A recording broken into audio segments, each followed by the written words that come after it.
ലോക പുകയില വിരുദ്ധ ദിനത്തിൽ പുകവലിക്കും മദ്യത്തിനുമെതിരെ ഹ്രസ്വചിത്രവുമായി അട്ടപ്പാടിയിലെ Karara government U P school film ക്ലബ്ബാണ് വലിയ വില കൊടുക്കേണ്ടി വരും എന്ന് പേരിട്ടിരിക്കുന്ന ചിത്രം തയ്യാറാക്കിയിരിക്കുന്നത്.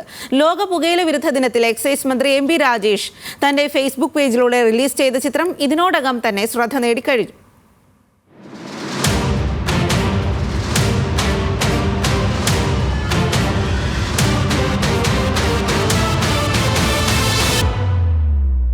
കുഞ്ഞുങ്ങളുടെ മനസ്സിന് ലോകത്തോട് വലിപ്പമുണ്ടെന്ന് പറയുന്ന ആശയമാണ് കാരറ ഗവൺമെന്റ് യു പി സ്കൂളിലെ കുട്ടികൾ പങ്കുവയ്ക്കുന്നത്. അവധിക്കാലത്ത് സ്കൂൾ ഫിലിം ക്ലബ്ബുമായി ചേർന്ന് തയ്യാറാക്കിയതാണ് ആ ഹ്രസ്വചിത്രം.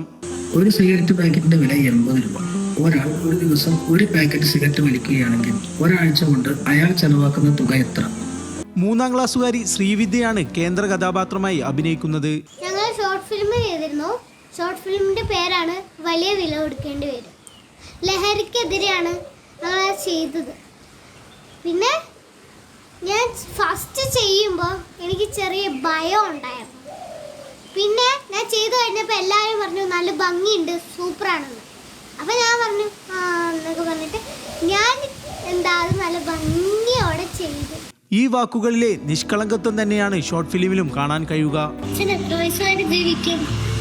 70-75 വയസ്സ് വരെ ജീവിക്കും. എന്താ? വിദ്യാർത്ഥിനിയായ മിത്ര സാജനാണ് സിനിമയുടെ രചനയും സംവിധാനവും. അനീഷ് പുലിയറ സഹസംവിധാനം നിർവഹിക്കുന്നു. സിഗരറ്റും മദ്യവും ഒരു സാധാരണക്കാരന്റെ ജീവിതത്തിന്റെ സാമ്പത്തിക അവസ്ഥ എങ്ങനെ തകിടം മറിക്കുന്നു എന്നതാണ് ഹ്രസ്വചിത്രത്തിന്റെ പ്രമേയം. ഒരു സിഗരറ്റ് പാക്കറ്റിന്റെ വില 80 രൂപ. ഒരാൾ ഒരു ദിവസം ഒരു പാക്കറ്റ് സിഗരറ്റ് വലിക്കുകയാണെങ്കിൽ ഒരാഴ്ച കൊണ്ട് അയാൾ ചെലവാക്കുന്ന തുക എത്ര? സ്കൂൾ പ്രധാന അധ്യാപികയും സംവിധായകയുമായ സിന്ധു സാജനാണ് ചിത്രത്തിന്റെ നിർമ്മാണ മേൽനോട്ടം. ഏതാണെങ്കിലും കുഞ്ഞു കൂട്ടുകാരുടെ പ്രയത്നം ഇതിനോടകം ശ്രദ്ധ പിടിച്ചുപറ്റി കഴിഞ്ഞു. വലിയ വില കൊടുക്കേണ്ടി വരും. ന്യൂസ് മലയാളം, പാലക്കാട്.